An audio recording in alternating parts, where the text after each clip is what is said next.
You've booked a voiceover job, but the client wants to listen in and give you live direction. If that is your reaction, then this video is for you. Directed voiceover sessions is something that we as voice talent should be proactively offering to clients. It's the quickest way of ensuring that they get exactly what they need with every level of detail. But especially when we're starting out, voice actors can be terrified of this because of the extra demands that it places on us both on a technical level and also on a performance level. Now, I've already covered this subject with 2 previous videos. This video, which is about preparing as a voice actor for a session, and this one, preparing as a director for a directed session. So I thought the next logical thing to do, madman as I am, was to actually record myself during a directed session from my home studio to see how I implement some of the points in those 2 videos, but also some additional things that I thought might be useful in picking up as well. So without further ado, here's the session, and apologies in advance for the audio quality. I know that's my job, but it was quite a spur of the moment opportunity. I've got the script and everything, and I've also managed to have a look at the Italian version of the film as well to get a sense of the pacing and the tone that you guys are looking for as well. So hopefully we'll get what you need. What if the past and present could meet? What if, to save the landscape, we changed it? So that's just an example of, we've got the pacing of the audio all okay, and now we're just waiting for the actual clients to come in, with the idea being that we'll play the actual film on screen, but without the original Italian audio, so that there's enough bandwidth for them to hear my voice properly. So we've got my door here, and then the video that they're going to play is going to be here as well. But I've also got the script here in case they make any changes at the last minute, decide to change the words or anything else like that, so it won't completely throw me. Famous last words. And I'm going to press record now, so I don't forget to press record when I'm recording. Hello, hi.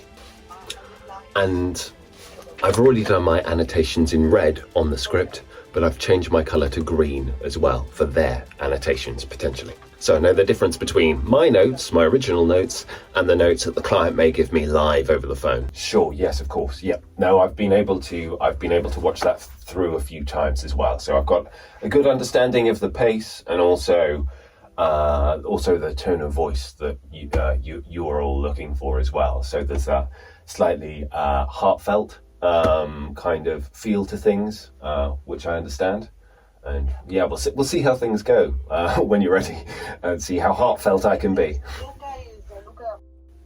What if the past and present could meet? What if, to save the landscape, we changed it? Yeah, I'm ready when you are. What if the past and present could meet? What if, to save the landscape, we changed it? That's fine, a little less institutional. And would you like that all the way through the script, or would you like it at a particular point? Because I know there are kind of like 2 main sections, aren't there? There are the questions, where we're kind of suggesting all of these inspiring things that will make a whole kind of change. And then we go, like Thomas Alva Edison, we never stop asking questions. So maybe there's a bit more of a kind of like a warmth in the confidence a little bit there. I can try that, and then you can see if you hear any difference whatsoever in what I'm delivering or not, and we can go from there. So there's now quite a bit of talking in Italian, which obviously I don't understand, but it's just to make sure that the end client is actually going to be French, listening to English, so making sure that my delivery is clear enough for them at the same time as being more conversational. So whilst they talk in Italian again, this is just about making sure that the tone is lighter, how much of a change that they want in the middle, whether or not you run on a particular word or whether or not you have a more sense of wonder to it. It's just giving them options for the fine-tuning now that we know what the read is. Now some more feedback. Whilst Honey is here for the feedback.